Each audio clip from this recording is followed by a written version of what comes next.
Baik, kita akan mulai ya. Silakan untuk mengaktifkan video kameranya dulu.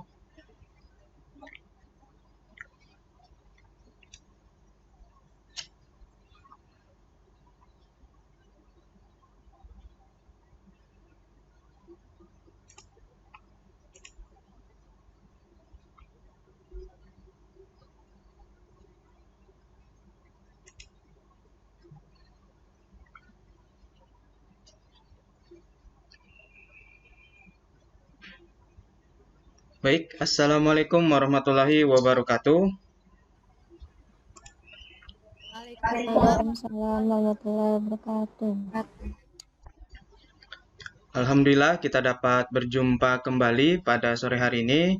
Insya Allah kita akan menyelesaikan perkuliahan yang ke-15 pada mata kuliah Pancasila.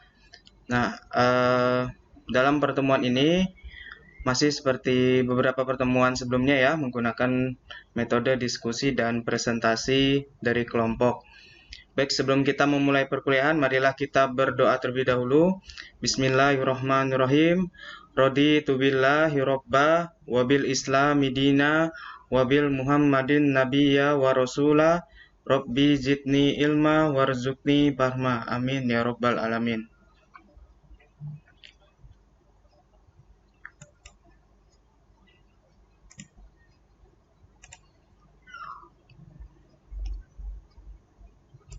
Baik, para mahasiswa semua, materi kita lanjutkan membahas materi tentang Undang-Undang Dasar Negara Republik Indonesia bagian yang kedua.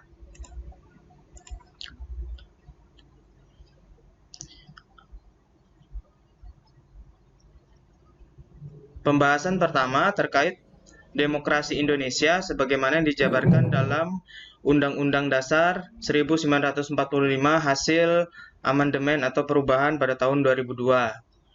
Nah, demokrasi di Indonesia selain mengakui adanya kebebasan dan persamaan hak, juga mengakui adanya perbedaan serta keberaneka-ragaman karena kita itu merupakan Bhinneka Tunggal Ika yang berdasar pada moral persatuan, ketuhanan, dan kemanusiaan yang beradab. Kemudian demokrasi di Indonesia mendasarkan pada rakyat sebagai asal mula kekuasaan negara dan tujuan kekuasaan negara. Ini adalah teori dari demokrasi.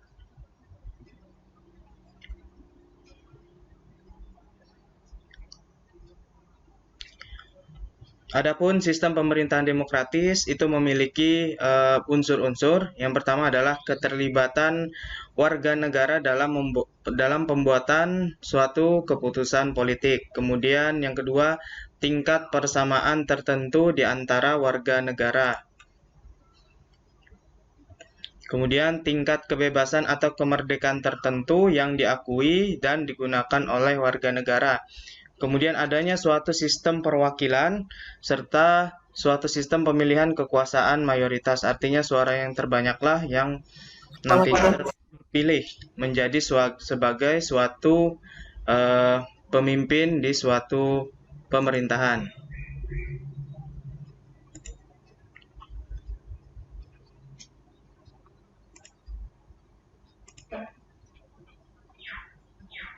Kemudian di dalam sistem pemerintahan yang demokratis itu terdapat yang namanya suprastruktur politik dan infrastruktur politik. Nah, kalau berdasarkan konsep Montesquieu, suprastruktur politik itu terdiri atas 3 lembaga, yaitu adalah legislatif, eksekutif, dan yudikatif. Nah, kemudian berdasarkan Konstitusi Negara Republik Indonesia, yaitu adalah Undang-Undang Dasar 1945, bahwa lembaga-lembaga negara meliputi Majelis Permusyawaratan Rakyat, Dewan Perwakilan Rakyat, Presiden, Mahkamah Agung, serta BPK. Kemudian berkaitan dengan alat pelengkapnya atau infrastruktur politiknya itu meliputi partai politik, kemudian golongan-golongan tertentu, kemudian ada alat komunikasi politik, serta tokoh-tokoh politiknya. Nah, kemudian di dalam kita praktik penyelenggaraan negara, keikutsertaan kita sebagai rakyat, sebagai warga negara itu diatur ataupun juga dijamin dalam pasal 1 ayat 2 Undang-Undang Dasar 1945 yang berbunyi bahwa kedaulatan berada di tangan rakyat.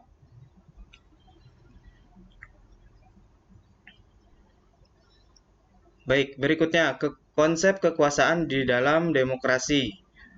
Di dalam kekuasaan demokrasi itu ada yang namanya kekuasaan di tangan rakyat.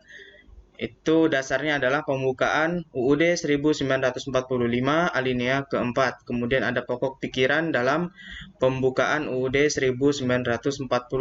Kemudian ada jaminan dari pasal 1 ayat 1 serta UUD pasal 1 ayat 2. Nah, adapun pembagian kekuasaan di dalam suatu pemerintahan Republik Indonesia itu terbagi dari beberapa kekuasaan. Ada yang namanya kekuasaan eksekutif yang diwakilkan atau didelegasikan kepada Presiden berdasarkan pasal 4 ayat 1. Kemudian ada kekuasaan legislatif didelegasikan kepada Presiden, DPR, dan DPD atau Dewan Perwakilan Daerah yang diamanahkan pada pasal 5 ayat 1, kemudian pasal 19 dan pasal 22 bagian C. Kemudian yang ketiga ada kekuasaan yudikatif yang didelegasikan atau diwakilkan kepada Mahkamah Agung yaitu pasal 24 ayat 1.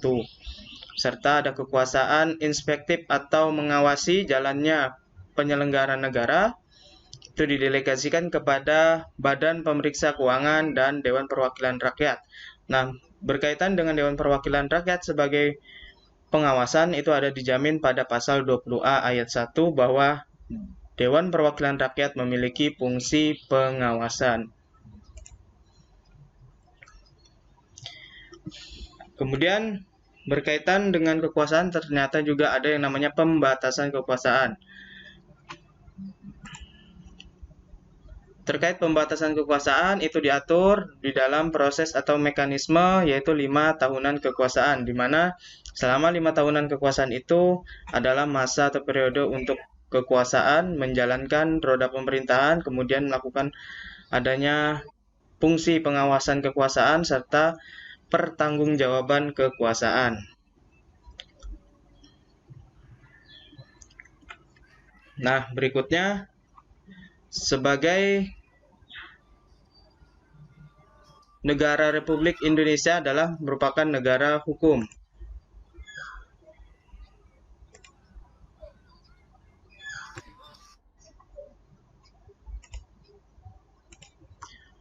Ciri-ciri Indonesia merupakan negara hukum itu pengakuan dan perlindungan hak-hak asasi yang mengandung persamaan dalam bidang politik, hukum, sosial, ekonomi, dan kebudayaan. Kemudian peradilan yang bebas dari suatu pengaruh atau kekuasaan dari pihak-pihak lain dan tidak memihak pada kepentingan-kepentingan tertentu. Kemudian adanya jaminan kepastian hukum, yaitu jaminan bahwa ketentuan hukumnya dapat dipahami, dapat dilaksanakan, dan aman dalam melaksanakannya.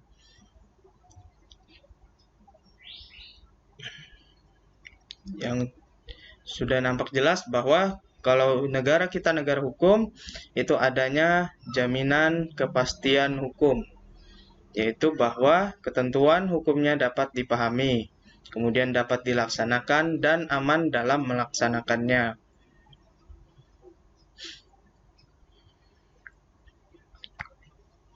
Baik, berkaitan dengan negara Indonesia adalah negara hukum, ada yang namanya pembangunan hukum. Berkaitan dengan pembangunan hukum di negara Indonesia itu harus sesuai dengan tujuan negara hukum yang diarahkan pada terwujudnya sistem hukum yang mengabdi pada kepentingan nasional, terutama rakyat, melalui penyusunan materi hukum yang bersumber pada pertama Pancasila sebagai sumber filosofinya, kemudian Undang-Undang Dasar 1945 sebagai dasar konstitusionalnya, serta aspirasi rakyat sebagai sumber materialnya.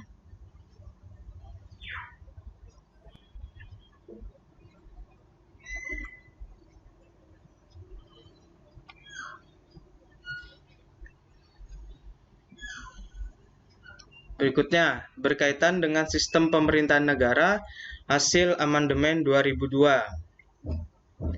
Kita telah ketahui bahwa Indonesia adalah negara yang berdasarkan atas hukum atau res state tadi. Kemudian sistem konstitusionalnya berdasarkan pada hukum dasar, di mana pada pertemuan terakhir kemarin kita bahas hukum dasar tertulis dan hukum dasar tidak tertulis. Nah, kemudian ada yang namanya kekuasaan yang absolut, artinya adalah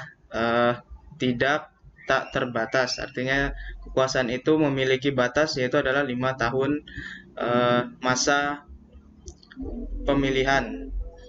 Kemudian kekuasaan negara yang tertinggi itu berada di tangan rakyat. Kemudian presiden adalah penyelenggara pemerintahan negara yang tertinggi di samping MPR dan DPR. Kemudian ada presiden tidak bergantung atau tidak bertanggung jawab pada Dewan Perwakilan Rakyat. Kemudian kekuasaan kepala negara itu tidak terbatas atau tadi adalah bersifat absolut, tidak bersifat absolut.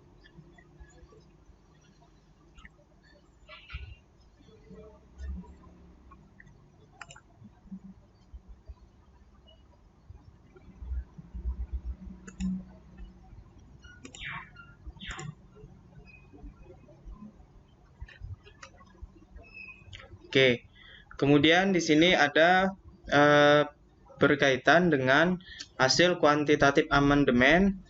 Kita ketahui bahwa amandemen Undang-Undang Dasar 1945 itu mengalami 4 kali perubahan. Nah, yang pertama adalah perubahan UUD 1945 yang ditetapkan pada tanggal 19 Oktober tahun 1999. Di mana di amandemen sebanyak 9 pasal. Kemudian perubahan yang kedua, UUD 1945 yang ditetapkan pada tanggal setelah Hari Kemerdekaan Indonesia, yaitu 18 Agustus 2000, telah diamandemen sebanyak 25 pasal. Kemudian ada perubahan yang ketiga, UUD 1945 yang ditetapkan pada tanggal 9 November tahun 1999, yang berhasil diamandemen sebanyak 23 pasal, serta ada perubahan keempat atau amandemen yang keempat UUD 1945 yang ditetapkan pada tanggal 10 Agustus 2002, di mana telah berhasil diamandemen 13 pasal serta 3 pasal aturan peralihan dan 2 pasal aturan tambahan.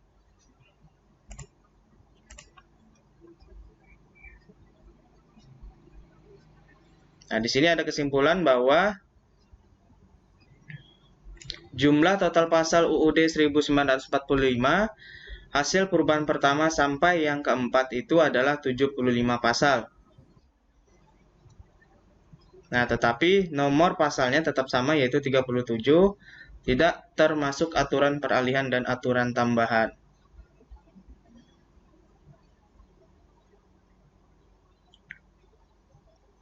Berikutnya ada berkaitan dengan bab Undang-Undang Dasar 1945 sebelum dan sesudah perubahan. Ini sekilas saja mungkin ya bisa saya tampilkan. Nanti bisa para mahasiswa semua baca. Saya akan sharekan nanti materi ini.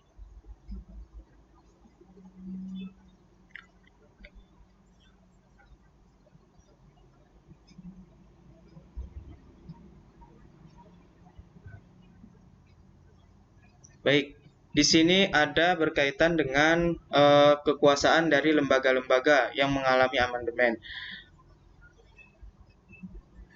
Jadi kekuasaan MPR sebagai lembaga tertinggi negara dengan kewenangan meminta pertanggungjawaban presiden dan penyusunan GBHN atau garis besar haluan negara. Dengan pencabutan kekuasaan ini, berarti MPR bukan lagi sebagai lembaga tertinggi negara, tetapi sebagai lembaga tinggi negara yang kedudukannya sejajar dengan lembaga tinggi lainnya, sama halnya seperti Presiden, Mahkamah Agung, dan Dewan Perwakilan Rakyat. Tetapi dia memiliki tugas pokoknya masing-masing. Dimana kalau Presiden adalah kepala pemerintahan negara. Kemudian kekuasaan presiden yang menyangkut pembentukan undang-undang, kekuasaan pembentukan undang-undang ini berdasarkan pada 20 perubahan pertama UUD 1945.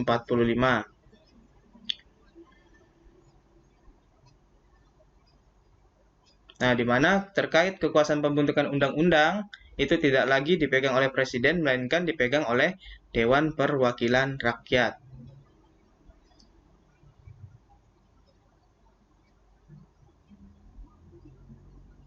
Kemudian ketika presiden memberikan suatu amnesti ataupun juga abolisi, itu tidak bisa langsung, tetapi juga harus mendapatkan persetujuan ataupun juga pertimbangan dari Dewan Perwakilan Rakyat.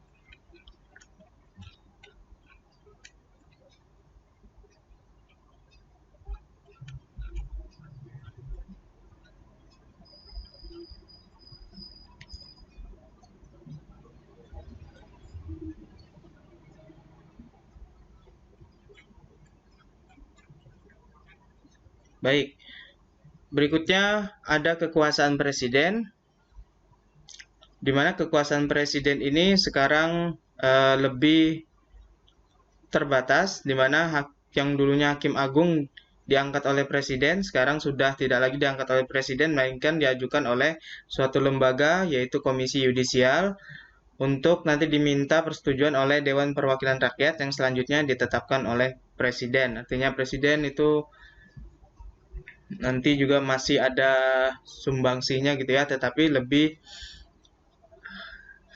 berhak pada hakim agung. Kemudian demikian juga anggota Badan Pemeriksa Keuangan tidak lagi diangkat oleh presiden, tetapi dipilih oleh Dewan Perwakilan Rakyat dengan memperhatikan DPD-nya dan diresmikan oleh presiden.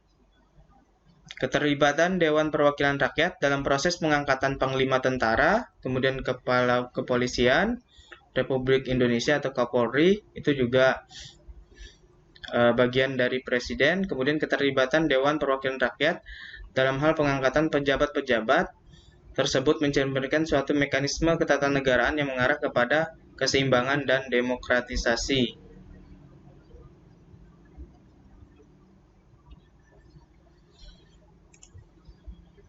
Ya, mungkin itu sekilas berkait materi tadi. Nanti saya akan sharekan ya lebih jelasnya. Berikutnya kita akan lanjutkan diskusi dan presentasi kelompok. Untuk waktu dan tempatnya saya persilahkan kepada kelompok 12. Terima kasih.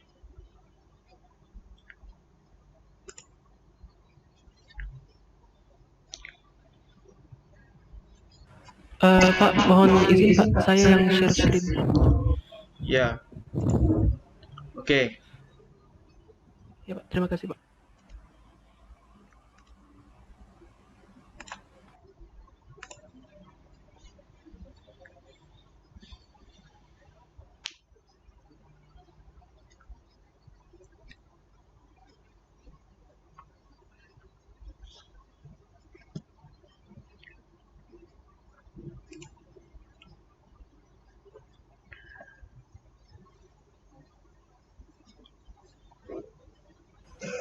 Baik, bismillahirrahmanirrahim. Assalamualaikum warahmatullahi wabarakatuh. Waalaikumsalam warahmatullahi wabarakatuh. Waalaikumsalam warahmatullahi wabarakatuh. Waalaikumsalam warahmatullahi wabarakatuh. Yang terhormat kepada Bapak Firnanda dan teman-teman sekalian yang dirahmati oleh Allah Subhanahu wa taala. Perkenalkan, kami dari kelompok 12. Pada hari ini kami akan menyampaikan materi Pancasila yang berjudul Undang-Undang Dasar Negara Republik Indonesia bagian kedua. Untuk pemateri pertama akan disampaikan oleh Saudara Amin Tohari. Waktu dan tempat dipersilahkan. Terima kasih kepada moderator. Jadi di sini saya akan menjelaskan materi yang pertama. Next.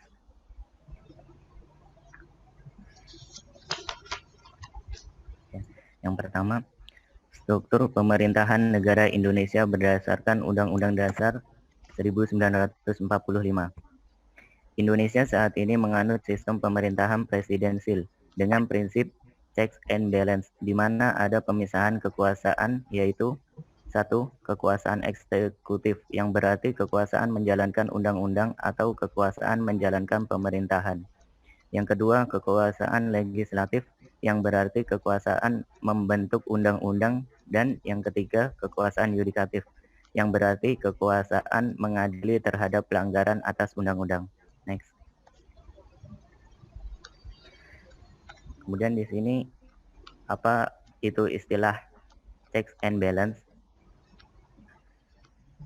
Istilah check and balance adalah prinsip saling mengimbangi dan mengawasi antar cabang kekuasaan.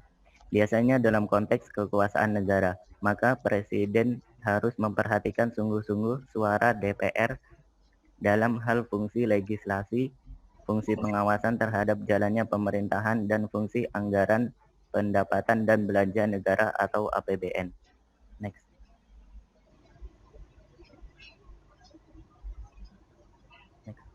Hasil Undang-Undang hasil amandemen tahun 2022.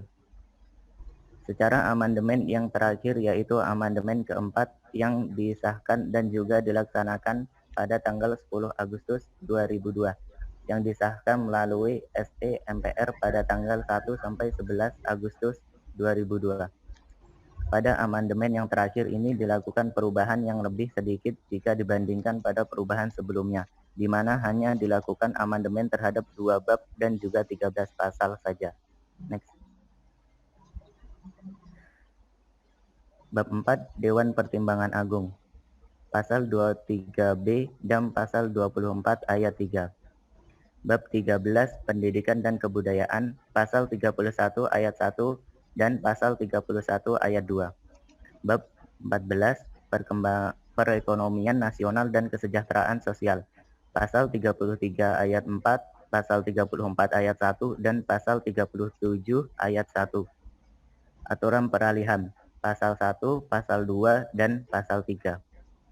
Aturan tambahan, pasal 1 dan pasal 2. Materi selanjutnya yang akan disampaikan oleh Ahmad Thorik. Baik, terima kasih kepada Amin Tohari. Saya akan melanjutkan materi Undang-Undang Amandemen tahun 1945. Next. Amandemen 1. Amandemen yang pertama dilakukan pada sidang umum MPR pada 14/21 Oktober tahun 1999.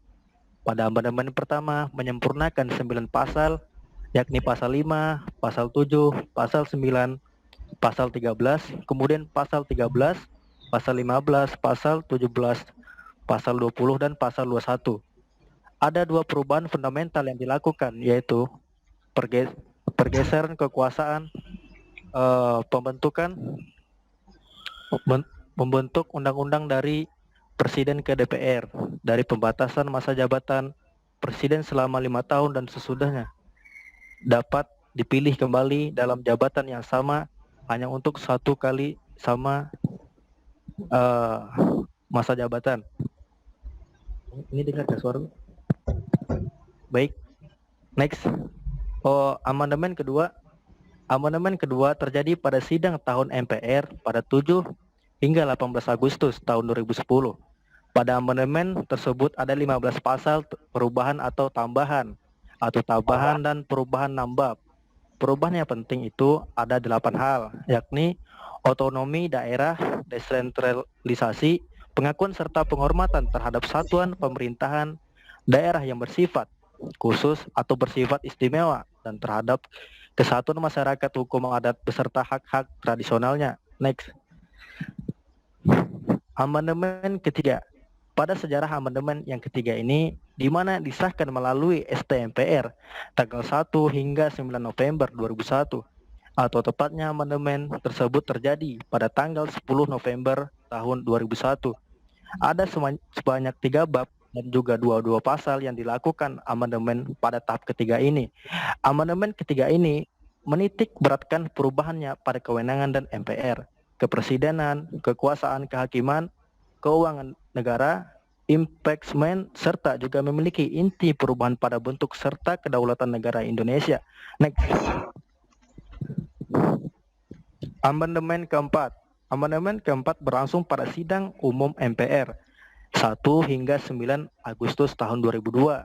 Ada 13 pasal, 3 pasal aturan peralihan, 2 pasal tambahan dan perubahan 2 bab. Dalam 4 kali amandemen, Undang-Undang Dasar 1945 tersebut relatif singkat. Bahkan, selama pembahasannya tidak banyak menemui kendala meski berlangsung alot dan penuh argumentasi. Next. Proses dan hasil amandemen Undang-Undang 1945. Jadi, tujuan perubahan Undang-Undang Dasar 1945 juga untuk menyempurnakan aturan dasar seperti tatanan negara, kedaulatan rakyat, hak asasi manusia, pembagian kekuasaan, eksistensi negara demokrasi dan hukum. Lalu, alasan filosofis yuridis, sosiologis, politis, dan teoritis juga mendukung dilakukan perubahan terhadap konstitusi. Diikuti dengan dukungan luas dari berbagai lapisan masyarakat.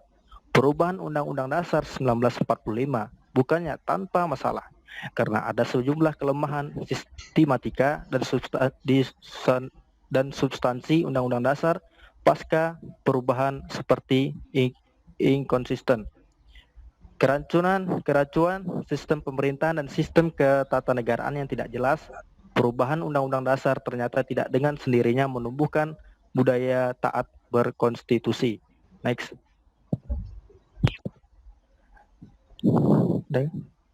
Satu, amandemen pertama menyetujui bahwa presiden dan wakil presiden memegang masa jabatan 5 tahun dan dapat dipilih kembali.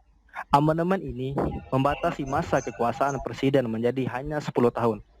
Yang kedua, amandemen kedua membahas akomodir provinsi kota perubahan yang paling kentara adalah soal desentralisasi pemerintahan. Nomor 3, amandemen ketiga berfokus kepada menghilangkan garis-garis besar haluan negara. Kemudian perubahan ketiga ini mulai membuka pintu bagi pemilihan presiden atau pilpres secara demokratis. Yang keempat, amandemen keempat hanya menyempurnakan beberapa pasal saja. Misalnya, anggota MPR terdiri dari DPR dan DPD. Next. Ya, selesainya materi pada kali ini. Baik, terima kasih. Saya berikan kepada moderator. Baik, terima kasih kepada pemateri. Selanjutnya kami membuka sesi tanya jawab. Bagi yang ingin bertanya tentang materi kami bisa ditanyakan melalui WA Group. Terima kasih dan mohon maaf kami hanya membatasi 3 butir pertanyaan saja.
Assalamualaikum Pak.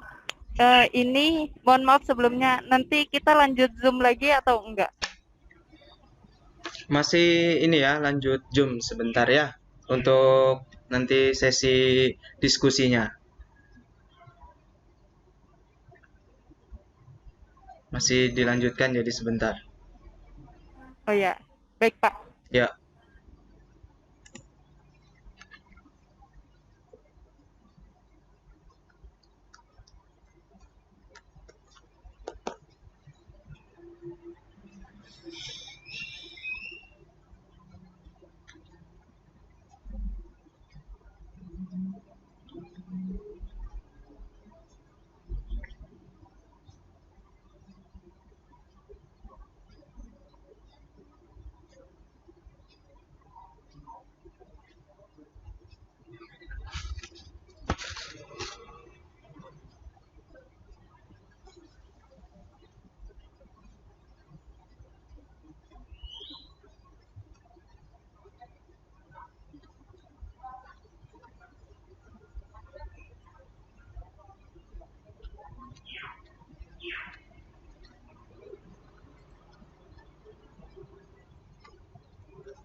Bagaimana kelompok 12 sudah bisa dijawab?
Baik, saya akan menjawab dari pertanyaan Weni.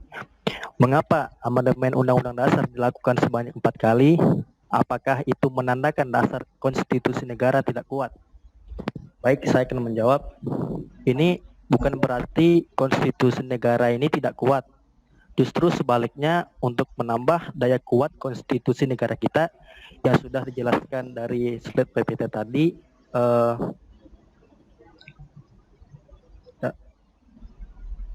tujuan perubahan Undang-Undang Dasar 1945 juga untuk menyempurnakan aturan dasar seperti tatanan negara, kedaulatan rakyat, hak asasi manusia, pembagian kekuasaan, eksistensi negara, demokrasi, dan hukum.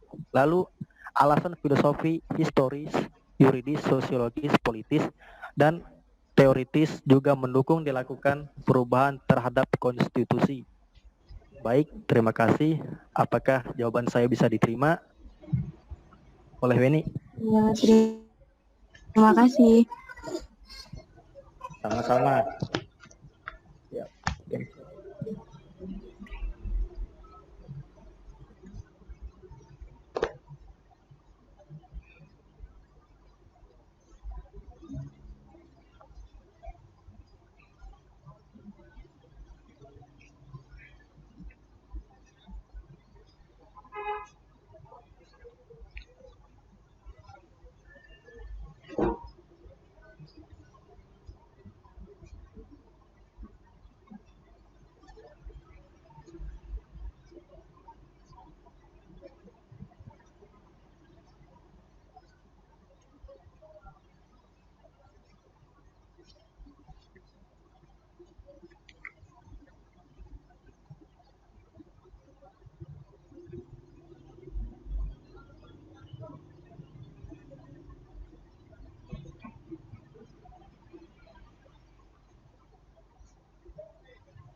Bismillahirrahmanirrahim. Saya di sini akan menjawab dari saudari Rodia, yakni pertanyaannya, seperti apa tanggapan masyarakat terhadap hasil amandemen Undang-Undang Dasar 1945? Jelaskan. Jadi tanggapan masyarakat terhadap adanya amandemen Undang-Undang Dasar 1945 tentunya banyak terjadi pro dan kontra, baik dari kalangan atas maupun dari kalangan bawah, itu masyarakat itu sendiri. Karena apa? Karena amandemen Undang-Undang Dasar 1945 itu masyarakat juga harus mengetahui isi dari amandemen tersebut. Tentunya akan menjadi pro dan kontra di masyarakat, baik dari kalangan atas maupun dari kalangan masyarakat biasa. Ini juga mencakup dari pertanyaan saudari Harini Nifkah, yakni apa alasan dihilangkan GBHN tersebut? Ya, karena jika GBHN dihidupkan bisa merusak sistem presidensial dan menjadikan MPR menjadi lembaga terkuat di atas presiden. Mungkin itu saja jawaban dari saya. Apakah sudah jelas, saudari Harini Rifka dan Rodiah? Ya, sudah. Terima kasih. Ya, sama-sama.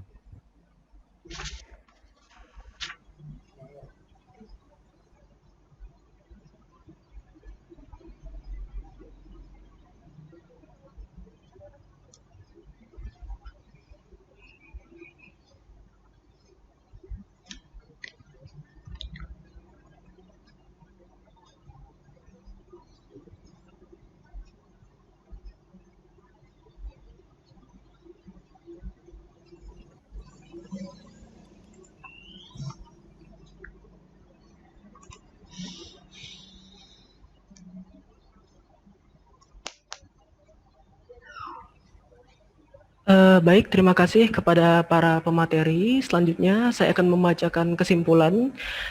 Berdirinya sebuah negara tidak terlepas dari penyusunan konsep konstitusi untuk menyempurnakan negara tersebut. Dengan adanya dasar konstitusi yang kuat, bisa dipastikan keadaan masyarakat akan membaik dan sistem pemerintahan akan berjalan lancar. Dan dalam mengatur perundang-undangan, tentu harus disesuaikan dengan perkembangan zaman dan keadaan masyarakat. Hal ini bisa kita lihat dari proses amandemen yang berlangsung sebanyak 4 kali amandemen dan perubahan pasal lainnya. Dengan diaturnya peraturan perundang-undangan, maka sistem kelembagaan pemerintah bisa berjalan sesuai dengan mekanisme demokratis. Mungkin hanya ini yang dapat kami sampaikan. Kurang lebihnya mohon dimaafkan. Wabillahi taufiq wal hidayah, waridha wal inayah. Wassalamualaikum warahmatullahi wabarakatuh. Waalaikumsalam warahmatullahi wabarakatuh. Waalaikumsalam warahmatullahi wabarakatuh. Ya, baik. Terima kasih kepada kelompok 12 telah melaksanakan diskusi dan presentasi kelompok dengan baik ya. Jadi beberapa mungkin pertanyaan tadi serta jawabannya juga nyambung gitu ya, apa yang kita bahas pada sore hari ini. Baik, saya sedikit mau menanggapi ya. Jadi, bagaimana tanggapan masyarakat terhadap hasil amandemen UUD 1945?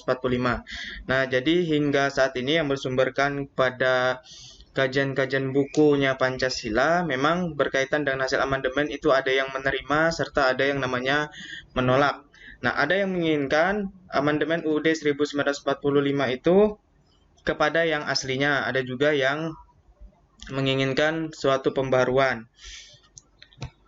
Nah, berkaitan dengan tuntutan kembalinya ke UUD 45 yang asli sebelum amandemen itu karena persoalan konsep negara yang berkenaan dan paham kedaulatan rakyat dan pemerintahan demokratis konstitusional. Kemudian ada juga yang keberatan berkaitan dengan persoalan negara yang mencakup dasar negara Islam yang kemudian nanti dibenturkan dengan Pancasila. Yang dikhawatirkan adalah munculnya kekuasaan yang memaksakan memasukkan Islam secara substansif menggeser Pancasila sebagai dasar negara. Nah, hal-hal seperti ini yang mungkin kita temui ya, mungkin dari dalam kurun waktu sekarang ini adanya oknum-oknum yang mungkin terkadang membenturkan ada istilah dengan konsep negara Islam dengan dasar negara yaitu Pancasila. Kemudian ada istilah soal kepentingan politik yang menyangkut pemilihan presiden dan wakil presiden yang secara langsung oleh rakyat, tidak lagi melalui forum Majelis Permusyawaratan Rakyat. Nah, seperti itu. Jadi tanggapan-tanggapan terkait tentang hasil amandemen ada yang tadi telah disebutkan ya, pro ataupun juga kontra, itu melihat dari suatu kepentingan-kepentingan golongan tertentu. Tetapi kita kembali lagi pada tujuan nasional kita.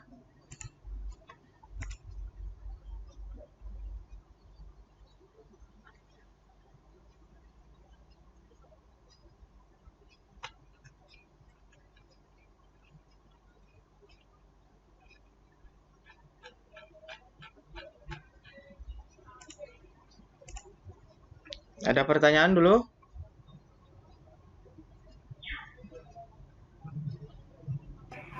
Bapak, Ya, untuk ujian akhir semesternya gimana ya Pak?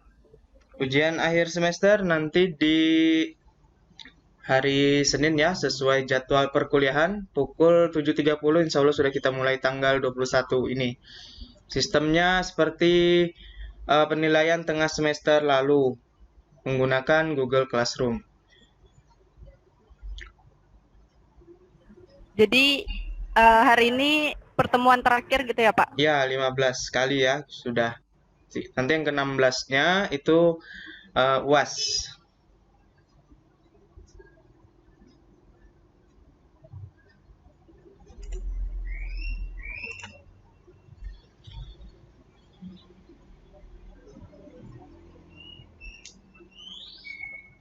Ada pertanyaan lagi? Ya, kenapa nih pada off semua ini? Off kamera, nggak kelihatan. Jadi, aduh, kok mati. Jadi begini Pak, berhubung ini pertemuan terakhir sebelum kita UAS, kami dari kelas PAI 2 ada sesuatu buat Bapak. Iya, sesuatu apa gitu ya? Ayo teman-teman, off-kan kamera, nyalakan kamera kalian. Oh, saya kira mau di-off-kan. Oh ya, Makasih Bapak. Terima kasih Bapak. Makasih Pak. Terima kasih waktunya Pak. ya. Thank you Ya. Bapak. Oke, syukuran Terima juga ya kasih semuanya ya. Pak. Ya, saya kira Sukses tadi buat mau memang Mau ngeprank. kabur semua ya. Kok Mau tiba- ngeprank Pak. kok tiba-tiba off semua gini serentak ya? Kalau biasanya kuliah kan off 1, 2, 3 nggak masalah gitu ya. Ini tumben semua nih. Kirain tadi Nurul mau ngajak demo gitu. Demo. Thank you. Oke, ya, terima kasih ya. Ya, terima kasih juga atas kerjasamanya. Mudah-mudahan saya katakan mungkin sedikit ya, karena juga saya baru belajar ini berkaitan dengan mata kuliah Pancasila. Mudah-mudahan membawa keberkahan. Sebenarnya kalau sedikit cerita, kalau basic saya itu di ilmu matematika gitu ya. Nah, cuman karena kaitannya ada pendidikannya, sehingga saya juga mengampu mata kuliah Pancasila seperti itu. Ya, sudah pernah ketemu kan kalau belajar matematika kan? Ya Pak. Ya, oke. Ya, kayaknya sudah berpengalaman gitu kelihatannya. Ya, oke. Syukron. Mudah-mudahan ini ya bersemangat. Semester awal itu pijakan untuk terus bersemangat pada semester-semester berikutnya. Si panjang gitu perjalanannya. Kalau mungkin kemarin ada kuliah ba'da subuh, nah ini kita ba'da asar aja ya. Ya, terima kasih atas perhatiannya. Mohon maaf atas kerendahan hati jika ada salah kata. Sekali lagi terima kasih. Wassalamualaikum warahmatullahi wabarakatuh. Waalaikumsalam. warahmatullahi wabarakatuh. Makasih Pak. Itu. Terima kasih Pak. Pak. Ya. Thank you.